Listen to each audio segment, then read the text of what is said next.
Em, bueno, buenas tardes, profesora. Nosotros somos el grupo 7. Si no tengo si no estoy mal, está conformado por Juan Herrera Lazaballet y Ali Infante.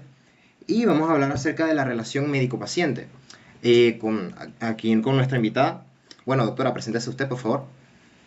Buenas tardes, jóvenes. Gracias por la invitación. Verdaderamente es para mí un gusto, un privilegio formar parte de su formación académica y sigo estando a la orden para cualquier otra necesidad que tengan.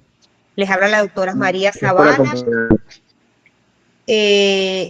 Soy médico cirujano, egresado de la Ilustre Universidad de Oriente y soy especialista en salud ocupacional, mención medicina del trabajo. Tengo un máster de medicina marítima y un máster de medicina antienvejecimiento y ortomolecular. Estoy ubicada en el área de Oriente, estoy trabajando acá en el área de Oriente y tengo 25 años de graduada de médico. Mucho gusto, buenas tardes. Buenas tardes, doctora. Un honor, muchas gracias por acompañarnos, ¿verdad? Bienvenida. Bueno, ya podemos comenzar. Bueno, doctora, dígame, para usted, ¿cuál es la importancia de la relación médico-paciente en su práctica profesional? Bueno, la importancia de la relación médica o paciente radica y es fundamental en nuestra atención de calidad con el paciente. Cuando tenemos una buena relación médico-paciente, establecemos los vínculos de, digamos, de confianza y comunicación con este individuo que se nos presenta, este mundo que se nos presenta delante de nosotros. Porque yo siempre digo que cada paciente es un mundo. Esto nos va a ayudar a facilitar el diagnóstico, el tratamiento y el seguimiento de este paciente, pues de su afección, de lo que tiene, de su patología por la que está acudiendo como motivo de consulta a nosotros, a los médicos. Cuando establecemos una buena relación médico-paciente, nosotros vamos a mejorar, digamos de alguna manera, la calidad de atención para esta persona que viene a nosotros en busca de ayuda. Nos va de alguna manera a facilitar el diagnóstico, porque cuando establecemos una buena relación médico-paciente, nosotros como médicos sacamos de alguna manera es más provechosa la entrevista y podemos dar un diagnóstico, digamos, más fácil y más rápido. Ya nos vamos armando una visión dentro de nuestra consulta de qué es lo que tiene el paciente. Cuando nosotros logramos establecer este vínculo con nuestros pacientes, el paciente, digamos, en términos, se abre a lo que nosotros queremos ayudar. Es importante destacar, jóvenes, que nosotros como médicos estamos para, de alguna manera, escuchar y establecer un vínculo afectivo con el paciente. Yo digo trabajador porque mi especialidad es medicina del trabajo y de alguna manera ayudarnos. Nosotros no estamos para juzgar nada que nos diga el paciente. Y aparte, siempre recordar el secreto médico. Todo lo que nos diga ese paciente va a quedar allí en ese consultorio. Entonces, el vínculo de la relación médico-paciente está basada en primero, confianza, segundo, comunicación y, no menos importante, de alguna manera, la colaboración mutua entre el paciente y nosotros los médicos. Nosotros no debemos ser, digamos, de alguna manera paternalistas y llevar al paciente lo que quiera hacer, sino que debemos ser al paciente partícipe primero de su enfermedad, de su afección. ¿Para qué? Para que él nos pueda colaborar de forma, de alguna manera, integrar hacia su terapéutica definitiva. A nosotros lo que nos interesa como paciente, como médico, es que el paciente nos cumpla las terapéuticas, nos cumpla las estrategias protocolares que lo van a llevar a la resolución de su afectación. Eso para mí, digamos, lo más importante. Y como toda relación, debemos basarla en una buena comunicación con respeto.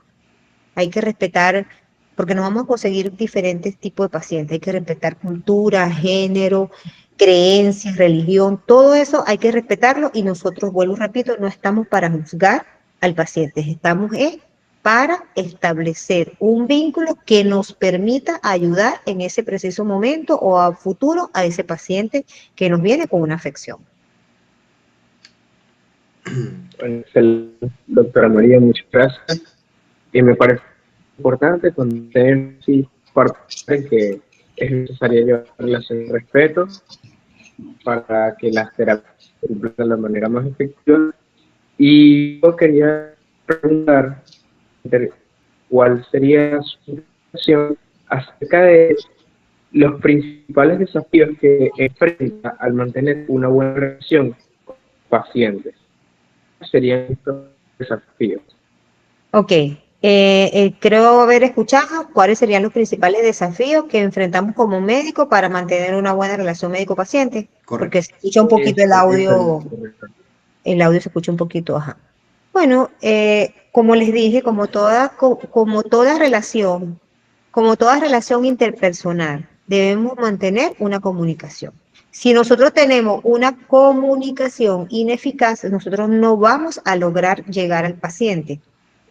Cuando tenemos una comunicación ineficaz, cuando nos enfrentamos a barreras culturales, a barreras religiosas y nos enfrascamos en quizás cambiar la cultura del paciente.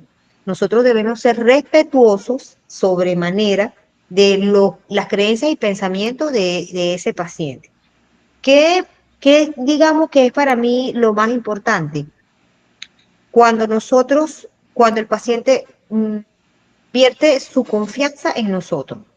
Eso es uno de los principales desafíos, que el paciente confíe. Recuerden que ustedes van a estar viendo por primera vez una persona y no todos los pacientes son iguales.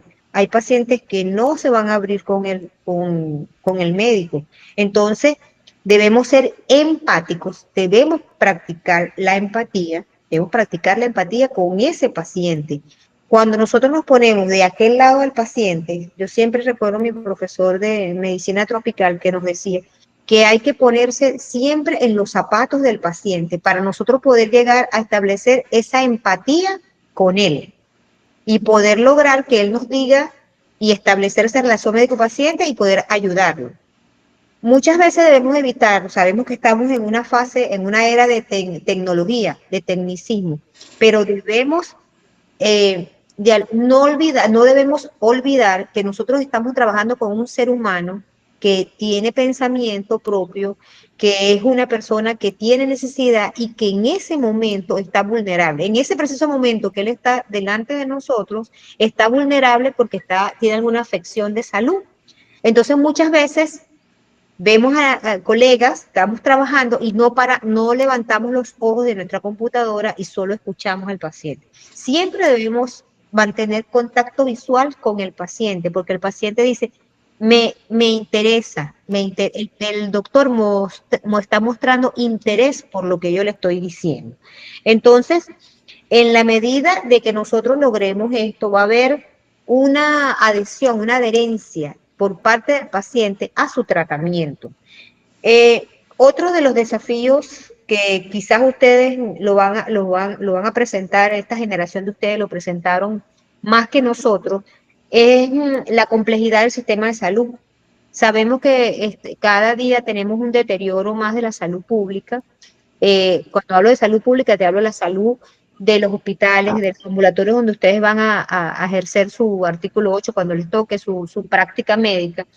Y muchas veces estamos, la burocracia de los sistemas de salud, o estamos cansados, tenemos una guardia de 24 horas y estamos vulnerables y muchas veces no escuchamos o no le prestamos atención a lo que nos está diciendo el paciente. Entonces, así sea la guardia de 24 horas, así sea la guardia de la primera hora, debemos estar tan alerta y vigil como la guardia de las 23 horas. O sea, si nos falta 1 hora para entregar la guardia, nosotros y nos llegue un paciente, debemos sentarnos, escucharnos y establecer esa empatía con ese paciente. Eso es uno de los más, de los más grandes desafíos. Siempre mantener el respeto, la empatía, ponernos en lugar del paciente, para poder nosotros establecer ese vínculo y que él nos diga qué es lo que realmente lo afecta. Y lo principal también, les vuelvo y repito, no juzgar al paciente, no estamos para juzgar. Muy ecuánime su opinión, doctora. De verdad que estoy totalmente de acuerdo. Sobre todo, bueno, aquí hay dos puntos importantes que usted tocó. El primero, que el paciente se abra hacia el médico, se abra y se de verdad, porque está, como usted indica, el paciente está en un estado de vulnerabilidad y no siempre se va a abrir al médico. Y aquí también radica algo que es bien importante a nivel psicológico, porque estudios indican que la mayor parte de la comunicación médico-paciente para que este mismo se pueda abrir al 100 médico es no verbal. ¿Qué opina usted al respecto? Sí, estoy muy de acuerdo, joven. Debemos estar atentos a la comunicación asertiva y a la comunicación de gestos, la comunicación no verbal, de gestos, porque muchas veces el paciente nos está diciendo verbalmente algo, pero su cuerpo, sus gestos nos dicen lo contrario. Entonces, siempre como médicos debemos ser muy observadores, sobre todo cuando atendemos, en el caso que ustedes les va a tocar, atendemos niños en las edades extremas, los niños y los viejitos. Ellos dicen una cosa, pero sienten su gestualidad da otra. Entonces debemos ser muy observadores. Siempre, como les digo, ponernos del lado del paciente. Entonces, si por este camino no vamos enrumbados a que él nos diga la verdad, para nosotros poder hacer un diagnóstico oportuno, adecuado, nos metemos por otro camino, buscamos otro camino, manteniendo el respeto y la consideración con el paciente. Perfecto, doctora. Hay algo que conocemos en la literatura que se llama la práctica, la práctica de la escucha activa. No es solamente convertirnos en ese médico que solo escucha, tenemos que ser partícipes, hacer como un diálogo con el paciente, porque en la medida que él vea que nosotros como médicos tenemos interés en su salud, en esa misma medida, él va a irse de alguna manera abriendo y diciendo nosotros lo que queremos para nosotros poder construir nuestra impresión diagnóstica. Perfecto, doctora. Excelente. Siguiendo, Muy de antes de acuerdo. tocar el siguiente, disculpa, Y Juan, antes de tocar el siguiente punto, antes de pasar a la siguiente, por decirlo así, etapa de la entrevista, mencioné un segundo punto importante que usted tocó, que es la dificultad del médico para mantener siempre esa calidez humana al paciente, a pesar de estar expuesto a trabajos de alguna manera, a horas de trabajo inhumanos, porque usted sabe que hay médicos que pasan hasta 36 horas en un hospital. Y durante esas 36 horas, hasta el último minuto, hay que tratar de manera muy respetuosa, muy cálida y con la misma calidez del inicio de la guardia al paciente. Sí, es verdad. Hay que humanizar la atención, hijos. Hay que humanizar la atención.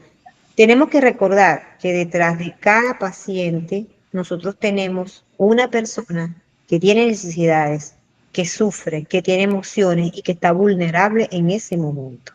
Entonces debemos humanizar y escuchar esa práctica que te digo, practicar la escucha activa. Siempre mantener un contacto visual.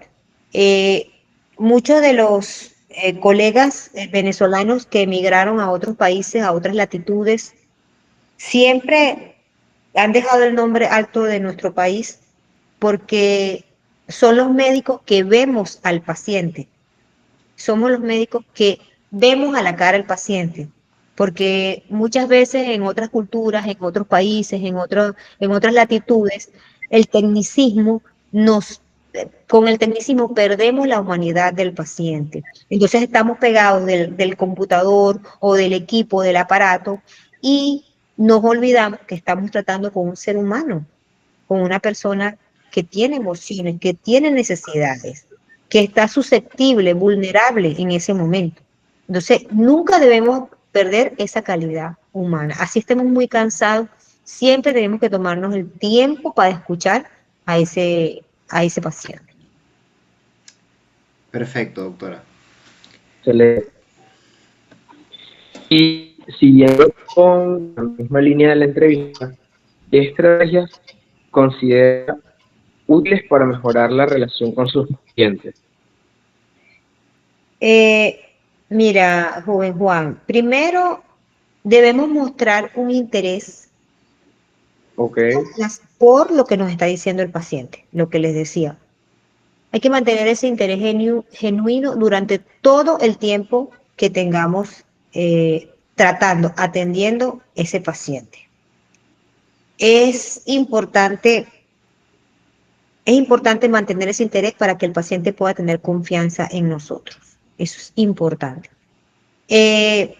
Digamos que debemos establecer lo que les decía, el vínculo, la empatía con el paciente, mantener el contacto visual, les decía, la generación de confianza entre el paciente y el médico, y eso lo logramos a través de el respeto por lo que él nos está diciendo, digamos, no tomar bromas de su salud, porque se trata de la salud en ese momento de ese paciente que está, digamos, de alguna manera vulnerable. Debemos asegurar que el tiempo que dediquemos a ese paciente sea un tiempo de calidad, que no dejemos nada por fuera, que sea suficiente, aunque es a veces difícil en una emergencia hacerlo, pero debemos tomarnos el tiempo para escuchar al paciente y armarnos una impresión diagnóstico de qué puede tener ese paciente. Entonces, para no dejar nada por fuera, porque algo que se nos pase puede ser crucial para la salud del paciente. Digamos, también es importante, algo que yo aplico mucho, es explicarle en un lenguaje sencillo, evitando el tecnicismo, al paciente lo que él tiene. Siempre se lo pongo como un ejemplo de su vida cotidiana, porque en la medida que él sepa cuál es su patología, qué es lo que él tiene, en esa misma medida, él va a hacerse responsable o corresponsable con su salud y va a cumplirnos el tratamiento o el protocolo que nosotros decidamos implementar para su bienestar. Es importante hacerlo partícipe y darle la importancia del cumplimiento del tratamiento. Cuando nosotros logramos eso, tenemos ya más del 90% de la batalla ganada contra esa patología. En el momento que nosotros logremos que el paciente se sienta comprometido porque él conoce cuál es el mecanismo de su enfermedad, en esa misma medida también va a conocer cuáles son los mecanismos que él va a poner en práctica en un momento determinado para él poder lograr su salud. Estoy yo totalmente de acuerdo con con ese punto que tocó, y que yo personalmente, o sea, siento que conecto mucho con ese punto porque nosotros en la carrera de medicina en la universidad, muchos de los profesores nos explican que a pesar de que con nuestros colegas de los colegas en el hospital, debemos mantener siempre el vocablo médico, yo considero que con el paciente uno debe cambiar completamente eso. Mientras más sencillo el lenguaje que uses, mejor. Porque si bien es cierto que tienes que dominar esas ambas partes, tanto lo que se denomina la jerga médica, como la jerga del paciente, hacia el paciente, que uno tiene que controlar mucho o estar al menos pendiente de cómo uno se expresa con el paciente para que hacerle entender qué es lo que tiene. O sea, yo conecto mucho con ese punto. Por supuesto, no es lo mismo que tú le vayas a explicar a una persona de su salud que tú vayas a presentar un caso clínico con los especialistas. Correcto. Esa semiología, ese tecnicismo, Usted la deben aplicar en la presentación de los casos clínicos, pero con el paciente hacer un lenguaje más sencillo y que lo pueda entender. Porque muchas veces tú le dices una palabra y él entiende otra. A lo mejor es un sencillo dolor de cabeza y usted le dice, usted tiene una cefalea frontoparietal y él cree que se está muriendo. Y no, es un Sí. sencillo dolor de cabeza que abarca la frente y la parte lateral de la cabeza. Pero no se preocupe que vamos a tratar de colocarle el medicamento para que usted pueda eh, curarse, o sea, para que pueda aliviar el dolor.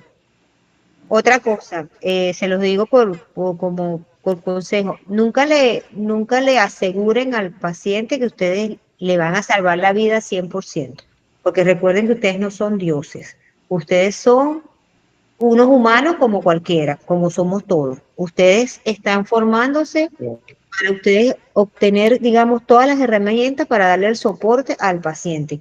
Pero la última palabra no depende de ustedes. Ustedes van a hacer todo lo que usted, su conocimiento les dé. Desde lo Pero humanamente muchas veces posible. se hace todo y no logramos la salud del paciente. Entonces, eso nunca le va, ustedes van a prometer una mejoría, digamos, mire, señor, vamos a tratar de hacer todo esto para ver cómo evoluciona. Pero ustedes nunca le pueden prometer a un paciente que va a ser 100% porque eso no lo saben ustedes. Y entonces, si sale mal, para quedar mal con el paciente. Eso es correcto, doctora. Y, doctora, una pregunta. Siguiendo con esto, o con el trato del médico-paciente, aquí hay algo que, si bien en la cultura, en la idiosincrasia venezolana está influida por diversas culturas, porque desde a nivel de historia somos un país que ha recibido a gente de todos sitios, también es un reto para los profesionales, especialmente para los profesionales de la salud, los médicos. ¿Cómo se manejan las diferencias culturales y de comunicación con los pacientes? Mira, eso es una barrera importante. Y siempre lo que acabamos de hablar, para vencer esa barrera de cultural y de comunicación, lo primero que tenemos que utilizar es un lenguaje accesible. Debemos hablar lo que acabamos de decir. Hay que hablar con el paciente de manera sencilla, simple y evitando el tecnicismo. Otra de las estrategias que ustedes pueden eh, establecer, poner en práctica es la empatía. Hay, hay barreras culturales y religiosas que no permiten al paciente ni a su núcleo familiar recibir sangre o ningún derivado plasmático, plaquetas, plasma fresco congelado, concentrado globular. Y aunque ustedes saben que el paciente necesita eso, pero si no hay autorización, ustedes no pueden ir contra eso. Ustedes tienen que buscar una estrategia para poderle dar el soporte y hablar claro, hacerles firmar el consentimiento, informado de que ustedes están firmando acá que no van a recibir, por ejemplo, el concentrado globular, en el caso de algunas culturas, de algunas religiones. Siempre debemos tratar de fomentar un diálogo abierto. No, eso no puede ser un monosílabo solamente de parte del médico, como un regaño o como, digamos, como un papá le habla a su hijo. No, nosotros debemos fomentar un diálogo abierto, que él también responda y participe del conocimiento de su enfermedad y participe de la terapéutica que vamos a tomar en práctica. Yo les hablaba también del contacto visual, siempre es importante observar el lenguaje corporal. Hablaba también de la humanización de la atención. Siempre debemos recordar que ese paciente que está allí es un ser pensante. La práctica de la escucha activa, que debemos de alguna manera hacer un diálogo con él. Y lo que yo aplico siempre es explicarle al paciente, siempre y nunca, siempre para mí ha sido siempre infalible mis 25 años de ejercicio de la medicina. siempre le hablo al paciente y le informo de qué es lo que tiene. Y se lo informo con ejemplos cotidianos. Se los informo se los digo con ejemplos cotidianos. Se los explico cómo es el funcionamiento, porque cuando el paciente entiende, tú le comunicas asertivamente qué es lo que tiene, te apuesto que el paciente va a tomar eh, parte, va a formar parte de ese tratamiento que lo va a ayudar a él.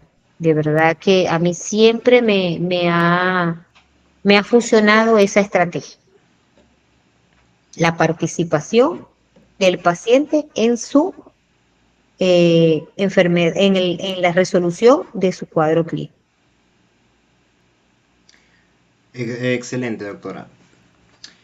Y bueno, una pregunta abierta acá para finalizar la entrevista, porque ya estamos tocando el último punto de esta entrevista, que trata acerca obviamente, del trato médico-paciente.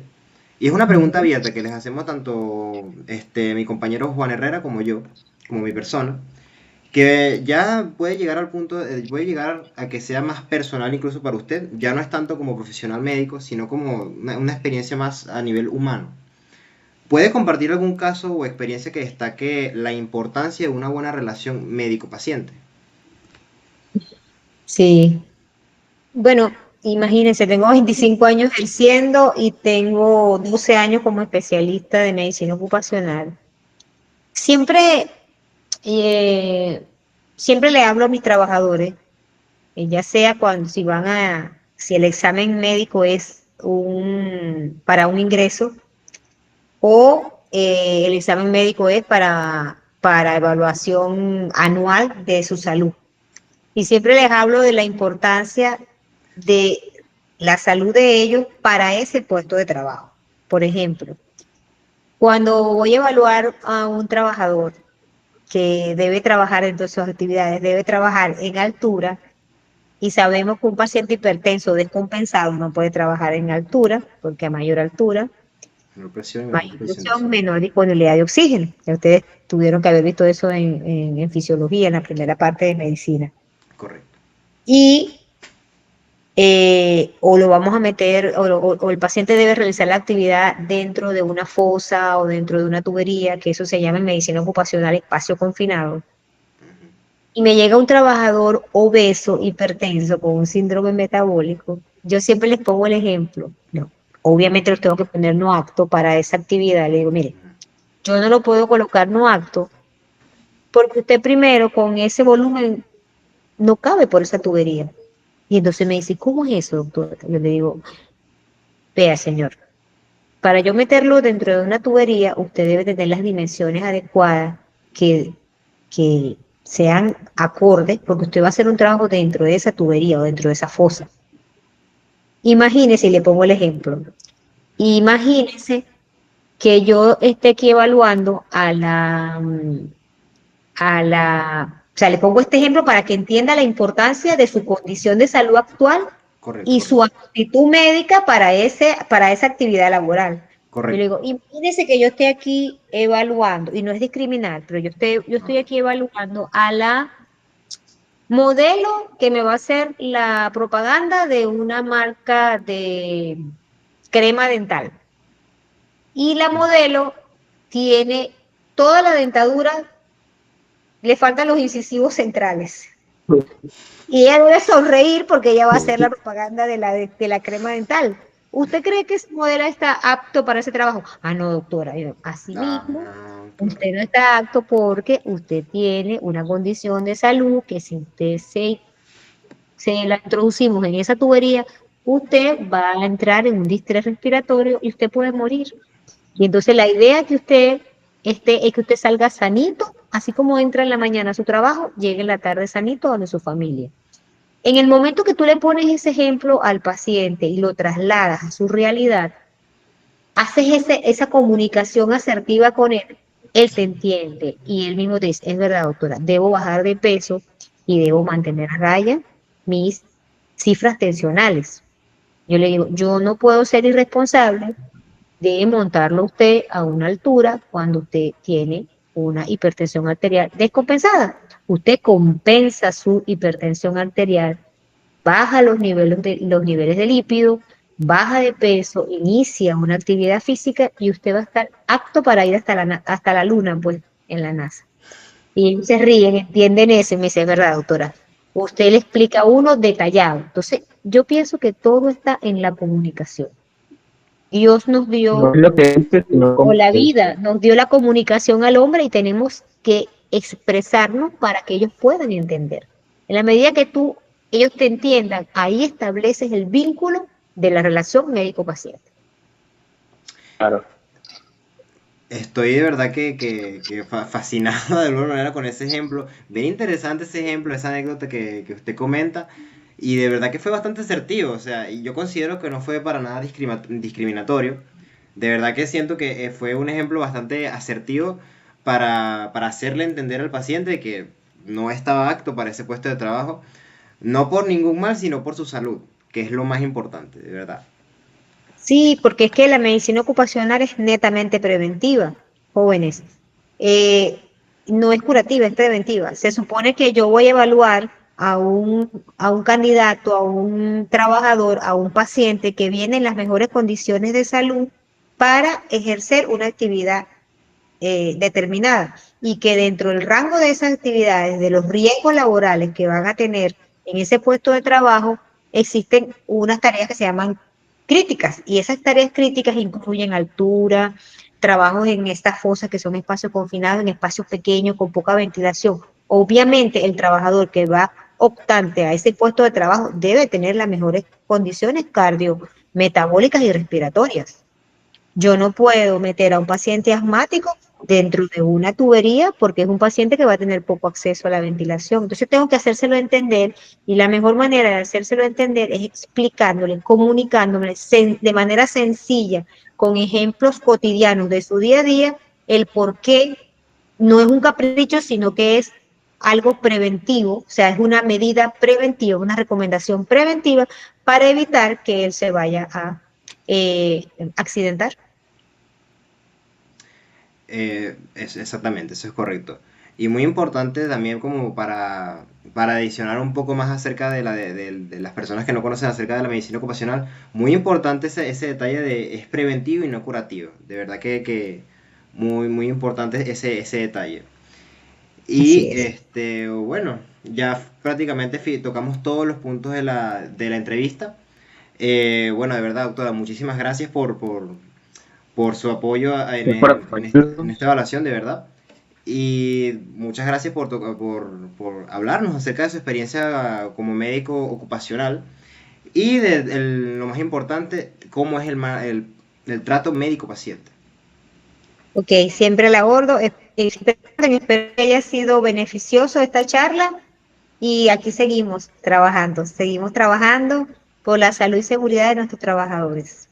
Bueno, Éxitos en su ponencia, en su evaluación. muchísimas gracias, doctora, de verdad. Bueno, nos despedimos Hasta aquí luego, todos ya. un Hasta luego. placer. Un Hasta placer para luego. Gracias, todos. joven Juan, joven Ali, placer. Gracias, doctora. Gracias por acompañarnos.